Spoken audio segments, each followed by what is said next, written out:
So we're here at Better Blokes in Canberra, hanging out with about 150 blokes, and I've just seen this fella named Michael Clarke do a shed interview, like Watto, and he's a top bloke.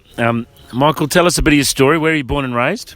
Well, originally I'm from Queensland. I grew up in a town called Gatton. I now live in Canberra. Mm-hmm. I'm probably there forever because my wife is a local there, and I've come to love the place. Being here at this event, this is about my 5th time I've been at Better Blokes, and every year I would come in thinking I don't really need to be here. You know, I'm okay.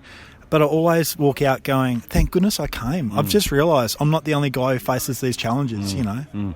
So what are your battles, mate? What have you been facing?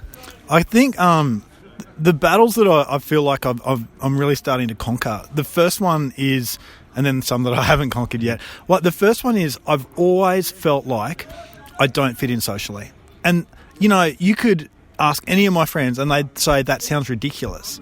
But it's just something I've got about me that I've always thought, maybe I'm not cool enough, I'm not this enough, I'm not that enough. And maybe a lot of that's because I wasn't really always accepted in primary school or whatever. But for the last couple of years, I've just been calling that what it is, which is a lie. It's an outrageous lie. You know, I'm valued, people look up to me, I've got a lot to help people with, and I don't need to be insecure about that anymore. I can accept that, you know what, God made me the way I am, and God's pleased with me. And if I just choose to enjoy who I am, others come on board with that. You know, they're okay. So I think I've lost a lot of my neediness that I used to have of always wanting everyone's approval, always wanting to be seen as Mr. Competent, because now I've just come to accept that, you know what, I don't care what Matt Prater thinks of me. I don't care what anyone thinks of me. I'm just who I am is right before God, and that's what really counts. That's good, mate. And you've also been involved in Christian radio a lot.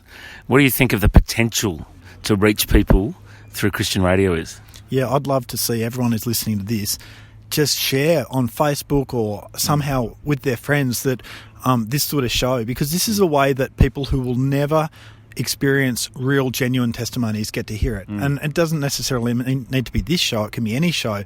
But the thing that Christian radio does is it gives people a platform to be honest and real.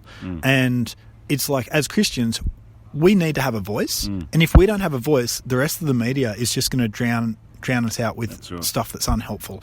So we got to put our voice out there, and I think really it's just a tool. I don't want to worship the tool, it's just the tool, but you know, Christian radio gives people the opportunity to experience real, just like this conversation is real. That's good, mate. And what's it like having the same name as a famous cricketer? Do you get confused all the time? It's fantastic because no one forgets my name. You know, but again, even that's just a mindset thing. I used to hate it, and then one day I decided I can't hate my name. That's crazy. It's like hating yourself. So I decided, no one will forget my name. So it's fantastic. Michael Clarke. How many Michael Clarkes can there be in Canberra? Not too many. Good on you, mate. Thanks for joining us, and really good to connect with you at Better Blokes, mate. Mate, I have to say it's just been a pleasure to be here, and I encourage everyone who's listening who thinks, you know what, I'm all right. I don't need to connect with other Christians. You know, it's like, I go to church once a fortnight, or maybe I don't go to church, but I listen to the radio. I don't need to connect with other Christians. My encouragement to you would be, have a look at what it says in Hebrews, where in the Bible, where it says, do not forsake gathering together with other believers, because you are not the person who can evaluate if you need the support of others or not. God is, because he designed you, and he says we need to connect. Awesome. Okay, we can't be lone rangers. So yeah, it's been a pleasure. Good on you, mate. Thanks for your time. God bless. You too.